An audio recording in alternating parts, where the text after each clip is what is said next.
all my shit worked, okay? Everything was plugged in tight where it was supposed to be. And that makes it the job a lot easier to get in touch with the imagination. And what I said to myself was, I do a little pyramid. And I said, I will start with this guy in Texas named Stu Redmond. And I named him Redmond because I thought that's a really American name. It's like Redman, like the chewing tobacco or something like that. And so I said, I will write about him, and then I'll write about this girl from Maine named Franny Goldsmith. But then I'll go back to Stuart. I'll go back to Stuart Redmond in Texas, and it would be like a pyramid. It'd be Stuart here, and then Franny and Stuart here. And then I said, let's have a deaf mute, okay? We'll have a deaf mute, and the name will be Nick Andros, and we'll go Nick, and we'll go Stan, we'll go Franny, and then we'll go Stuart.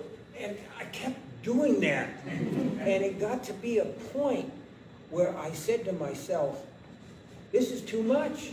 There are too many characters, and I was on fire, man. I was burning. I was writing on an IBM Selectric early model, and it was all single-spaced, and it was perfect. The copy was, you know, I would rather, every now and then I'd cross out a word, but mostly I wouldn't. And it was even before correct tape. And I got to a point where I said, this really sucks. I can't finish it because there's nothing to do with all these people.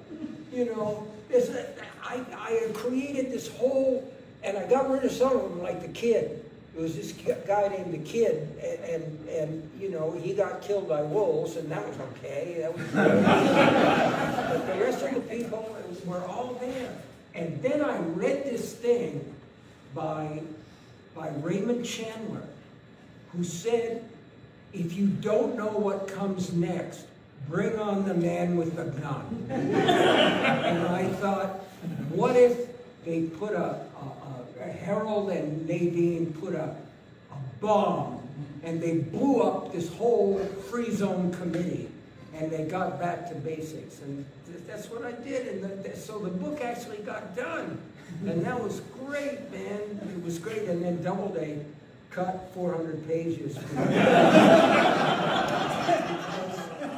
And because they had this club called the Literary Guild, and they could only do books of a certain size because they had a glue binding instead of like sewn in binding. And so they didn't want to do 2 volumes, and so they came to me, and I didn't have an agent or anything. I was just this, you know, guy with 2 kids and bills to pay. And they said, cut 400 pages, so I did. But then in '91, I got a chance to put it back in, so. And that's the story, that's all I got.